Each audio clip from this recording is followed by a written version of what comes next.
Pemirsa, Anda masih bersama kami di Presisi Utama. Mandat ganda Bank Sentral AS atau Federal Reserve berupa stabilisasi harga dan penciptaan lapangan kerja maksimal terus diuji belakangan. Setelah perhatian pelaku pasar dan investor banyak tertuju ke ketenaga kerjaan, di tengah tingginya suku bunga, kini muncul kekhawatiran kembali menguatnya inflasi. Berikut informasi selengkapnya akan disampaikan oleh Nova Purwadi, jurnalis VOA.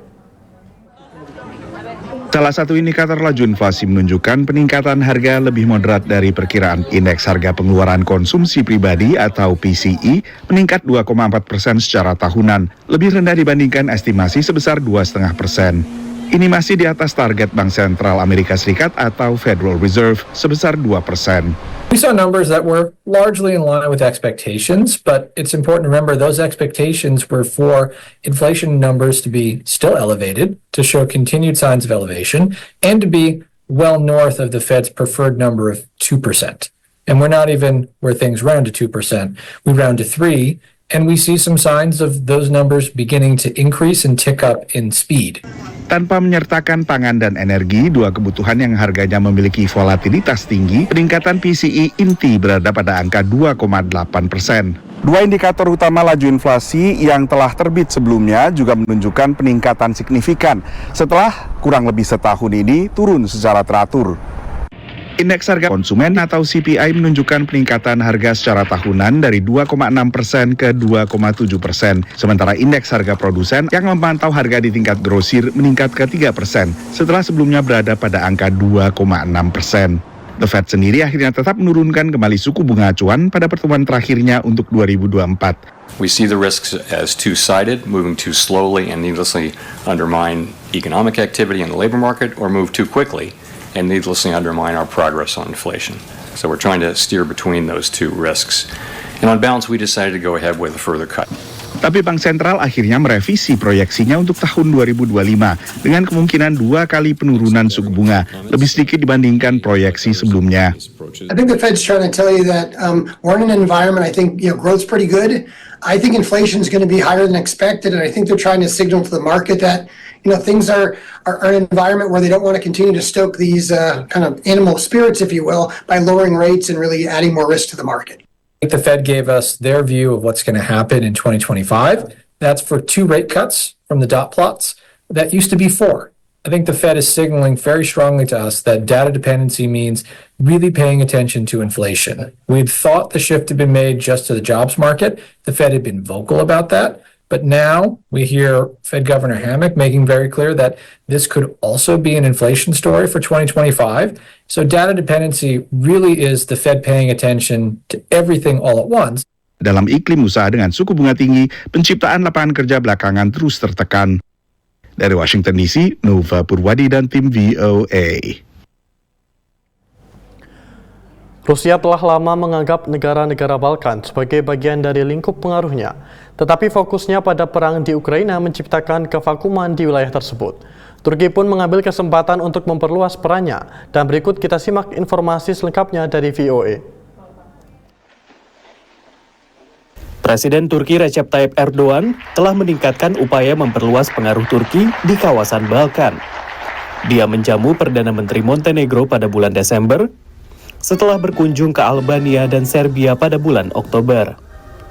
The Balkans is quite a successful story for Ankara, and the number one reason for that is because Turkey has been successful to act as something of a broker, capable of maintaining parallel links with all the governments and all the ethnic groups. Turki yang mayoritas Muslim telah lama memiliki hubungan yang kuat dengan Albania, yang sebagian besar penduduknya juga Muslim.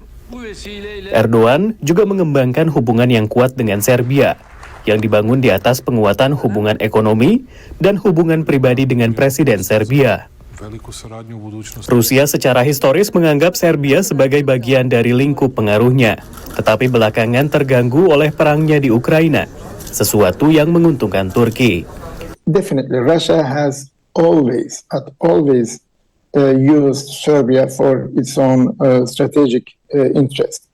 The problem is Putin at the moment is not so strong, despite the fact that in Serbia there are political parties and intellectuals who directly favor the Russian policy. Turki juga merupakan anggota Pakta Keamanan Atlantik Utara atau NATO sejak 1952. Di masa lalu, Rusia dan NATO mendukung pihak-pihak yang saling bertentangan dalam konflik di kawasan Balkan. Yang terbaru adalah di Kosovo, di mana ketegangan masih berlanjut dan penjaga perdamaian yang dipimpin oleh NATO masih dikerahkan. Ancaman ketidakstabilan yang terus berlanjut membuat keterlibatan Turki semakin penting. Turkey does have a military presence in the Balkans. It has boots on the ground by virtue of participating in NATO and EU peacekeeping efforts in the Balkans. And at the same time, sometimes if there is any possibility of any sort of tensions, Turkey might try to accumulate some diplomatic and political points by trying to be something as a go-between the involved parties. Stabilitas di Balkan juga penting bagi Turki, karena kawasan ini merupakan rute perdagangan penting antara ia dan Uni Eropa, yang merupakan mitra dagang paling penting. Kunjungan Erdogan baru-baru ini ke Balkan berlangsung di tengah meningkatnya frustrasi di antara negara-negara tersebut atas terhentinya upaya mereka untuk bergabung dengan Uni Eropa. Ankara seeks to position itself as a indispensable partner for the region, and often viewed by Europeans region as a periphery, right? And this visit also, speaking on a wider scale, I think it's intended to counterbalance the European Union indecision and trying to outmaneuver Russia and China. Dari Washington DC, demikian laporan tim VOA. Tetaplah bersama kami, Presisi Utama akan segera kembali.